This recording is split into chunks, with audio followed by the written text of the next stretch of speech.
Okay, so the underlying question that we're talking about in this entire module is whether or not fintech can create a more decentralized system that would allow, in this particular instance, an external, maybe private organization like a UN body to create a globally recognized or cross-border kind of recognized ID system, or whether the entrenched powers within, say, the governments, they're going to want to kind of double down and utilize this own technology for their own kind of internal systems, right? So I think the underlying question that a lot of people, myself included, think about is, from a national ID standpoint, is the utilization of these fintech technologies about speed and efficiency, or is it about more security, more lack of privacy and kind of controlling people? Yeah. Now, before he gets into this question, again, just to use Hong Kong as an example, one of my other favorite things about living in Hong Kong, other than the octopus card, which I showed you earlier, is that the Hong Kong ID system that we have is a chip integrated system, and it makes it very quick, very easy to go in and out of the airport. And so as I travel,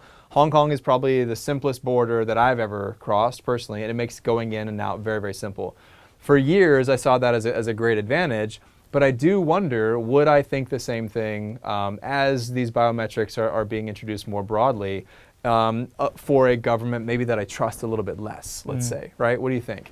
Well, I think, before we jump into that, taking a step back, I think it's quite clear that that will be the case. That the meaning they're going to be integrating more and more. More and more, yeah. Right? So, sometimes when you travel, you go to a country where they maybe not use that. It's very traditional. Passport, look at the picture, stamp, and go through.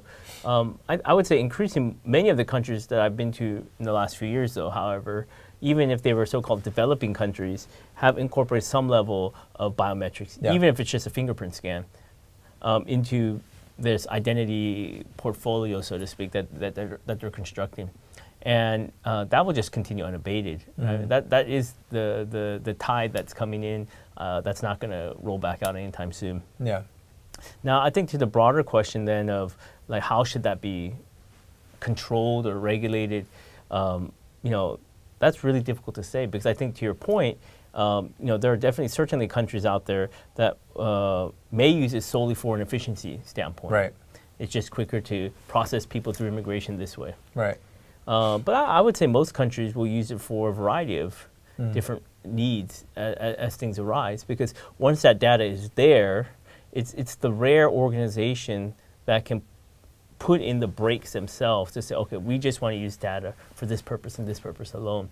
I think it's unrealistic and probably a bit naive for us to think that data will not be used for other purposes, despite what anybody may say at the moment. Yeah, and getting back from a regulatory standpoint, one of the things that we talked about before, if you recall, is who then is liable if privacy is breached, if the data gets out. One of the challenges with this in terms of the ID standpoint is if you have a national government that for example, has a hack or breaches data, it's often very difficult as the person who had your privacy invaded to then have any type of redress, right? They're typically sovereign entities, and so it's difficult to go through.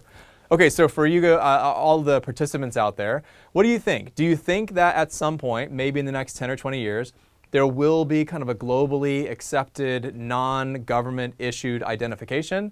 Or do you think that governments are going to utilize this technology and double down and use it to kind of control their own borders even more?